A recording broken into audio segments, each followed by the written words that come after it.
fraude est un point spécial dans la formation des militants du RDPC. Je dis bien la fraude. Je voudrais, à la suite de mes prédécesseurs, adresser mes vives condoléances à toutes les familles éprouvées. Et contrairement à M. Tegem, je demanderais plutôt que le gouvernement et les institutions de la République reviennent à la raison. Parce que ces morts, si elles sont des morts inutiles, sont des morts qui sont causées par la tricherie, par le refus de la vérité, par la décision des institutions de travestir la volonté du peuple. Donc, il ne faut pas chercher les responsabilités très loin. Donc, ces personnes-là ont pour la plupart fait un choix qui aujourd'hui est en train d'être travesti par les institutions qui sont à la solde du RDPC. D'ailleurs, les transes jubilatoires du président du Conseil constitutionnel qui ont fait le tour des réseaux sociaux expliquent et indiquent clairement que nous avions affaire à une institution engagée. C'est honteux pour notre pays. Et il faut qu'on se le dise. Toutes ces morts sont la cause des défaillances républicaines, des défaillances de la République des institutions de la République à pouvoir tenir le rang qui est le leur.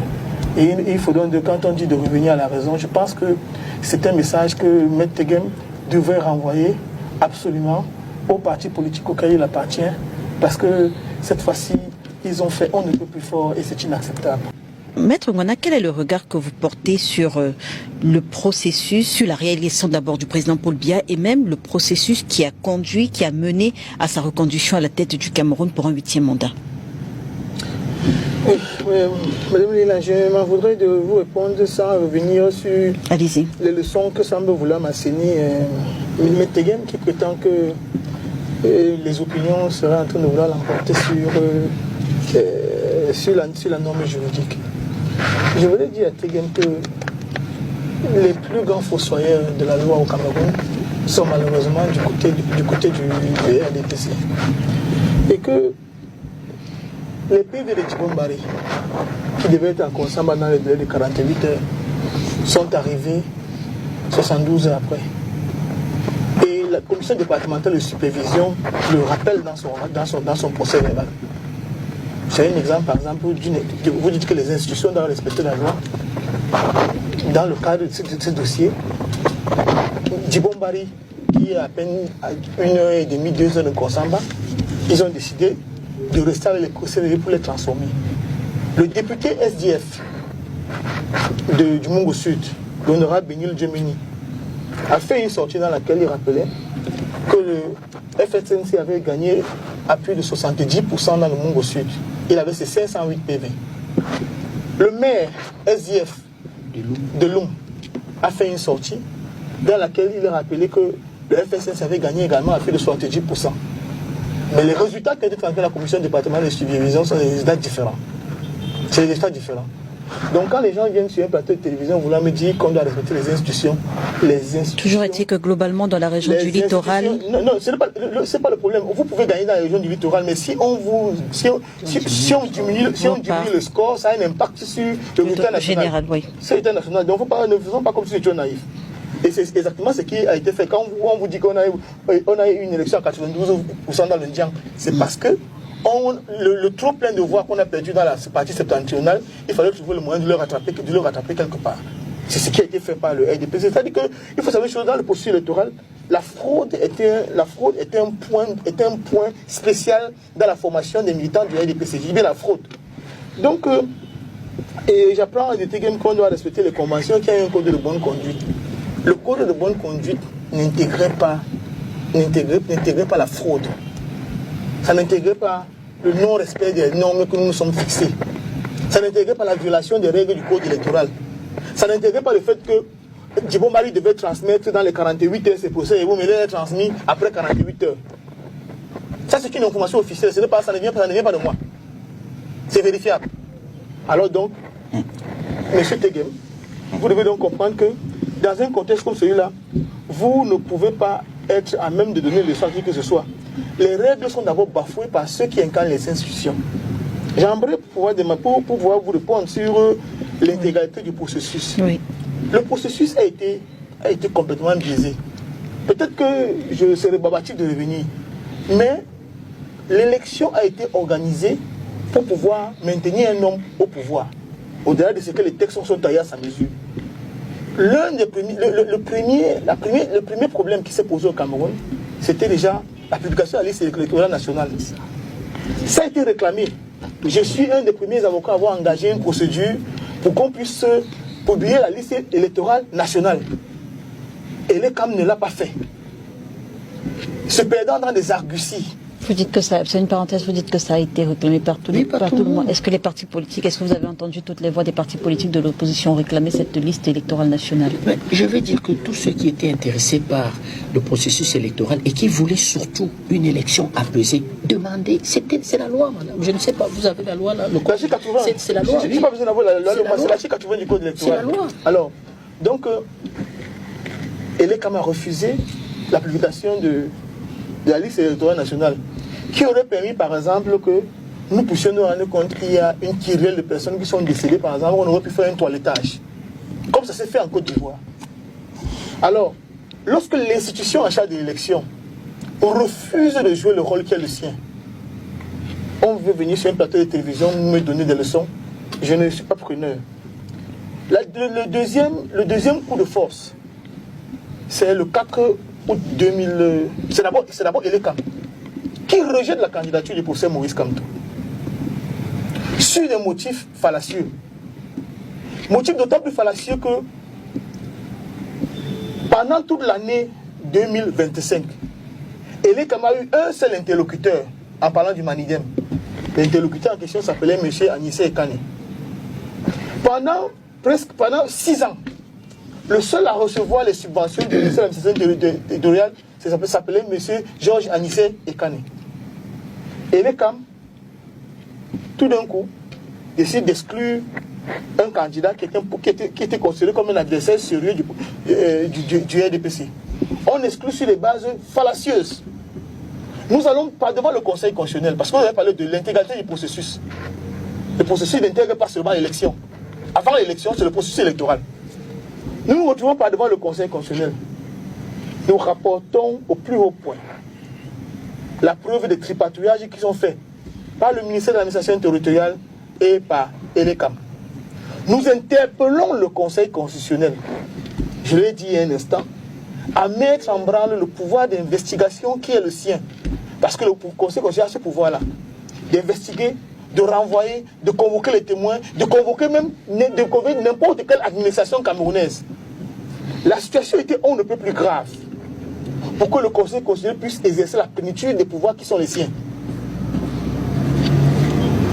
Mais le Conseil constitutionnel a choisi d'adouber la forfaiture.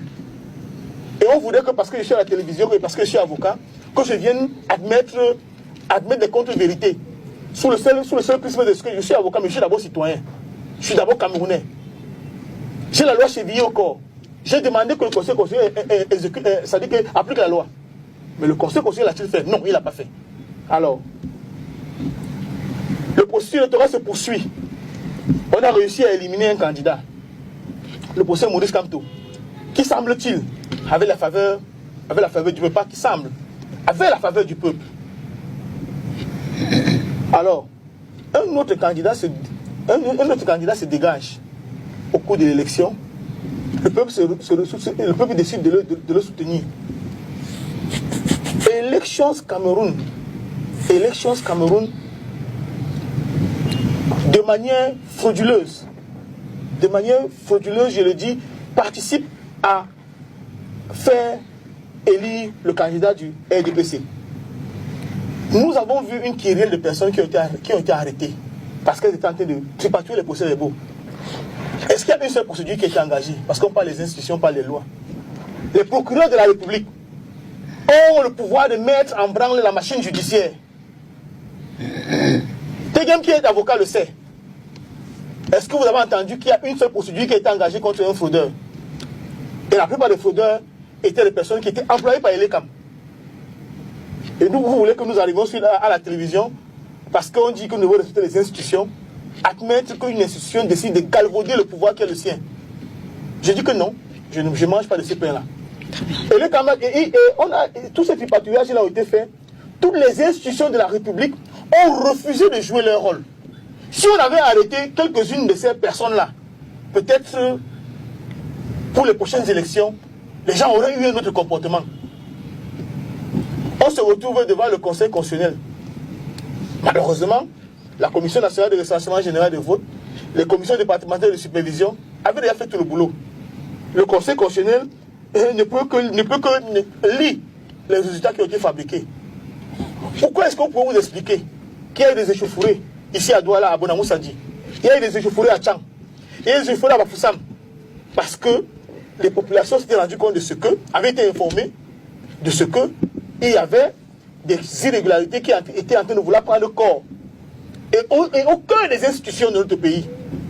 Et aujourd'hui, on veut que nous venions, au nom du respect des institutions, travestir la vérité. Ce qui permettra aux Camerounais de pouvoir parler le même langage, de se regarder les yeux dans les yeux, c'est le respect de la vérité des unes. C'est le respect de la loi. Le respect de la loi que les Tegem et autres ont décidé de travestir. Je le dis, moi je suis dans le processus électoral depuis, ce n'est pas mon premier mandat. Ce n'est pas mon premier mandat en tant que conseiller municipal. Il vous a dit que j'ai refusé en 2013 d'être adjoint, mais en 2020 j'ai refusé parce que je n'en ai pas besoin. J'estime que le Cameroun doit changer pour nous tous. Et quand vous le faites, ils vous disent que vous êtes naïf. Et donc, dans le cadre du processus, l'une des organisations architecturales du RDPC, c'est d'abord la fraude électorale. La fraude électorale, le RDPC ne peut pas gagner une élection sans intégrer la composante fraude.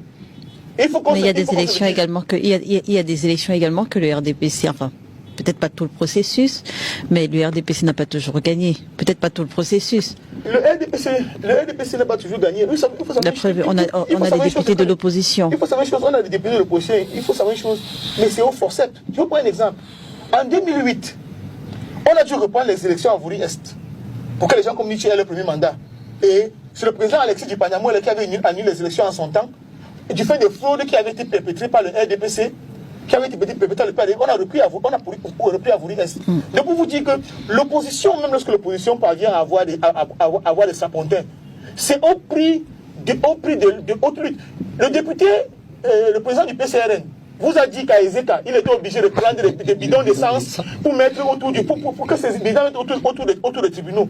Vous comprenez donc que ce ne sont pas des sinécures. Ce ne sont pas des victoires qui sont obtenues, qui sont obtenues parce que les institutions ont favorisé le libre exercice du jeu démocratique. C'est parce qu'à un moment donné, les acteurs utilisent des moyens qui sont parfois non conventionnels. Très bien.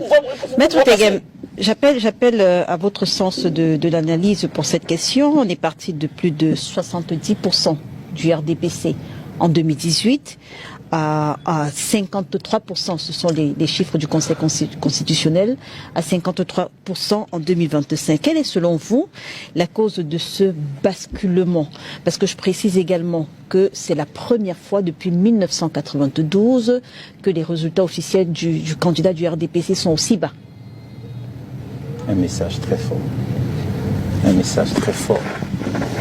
Un message très fort qu'il faut entendre, qu'il faut écouter. Il faut adresser. Quel est ce message? Il y a une partie du peuple qui visiblement est en train de dire que nous avons un problème. Maintenant, celui qui est le destinataire du message, puisque c'est plus le candidat, le raisonnement vainqueur, saura adresser. Et s'il l'adresse, nous allons soutenir. Madame Leila, vous savez, mon confrère Ngwana, un monsieur qui a la loi chez Bioko, je me suis toujours demandé ce qui arrive à ce monsieur. Ngwana, il est un bon juriste. Mais quelquefois, je suis très, très étonné. Je comprends aussi que c'est le côté politique qui l'emporte. Qui a validé la candidature de l'ancien ministre de la Communication porte-parole du gouvernement? C'est pas le Conseil constitutionnel. On a attaqué sa candidature, non? C'est un de nos confrères amis qui le défendait. C'est pas le Conseil constitutionnel. Vous venez à la télévision. À tête chercheuse. Voilà, ça a commencé. À tête chercheuse.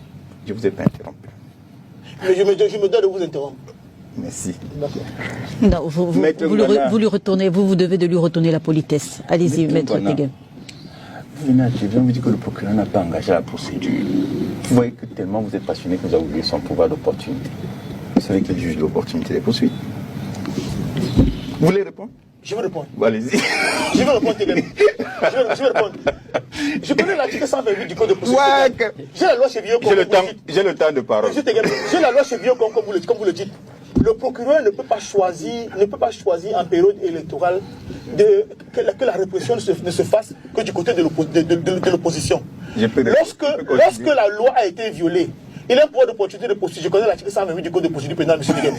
J'ai la loi Chevillot comme vous le dites. Mais rappelez-vous, lorsque une infraction est commise dans une période aussi cruciale que c'est une élection présidentielle, et également même pour l'image de notre pays, il se doit, surtout lorsque les cas sont répétés, d'engager pour la paix sociale, d'engager les procédures. Parce que ce que vous ne dites pas dans votre propos, c'est qu'aujourd'hui les cas c'est autre. Sont tributaires de cette absence de réaction des institutions face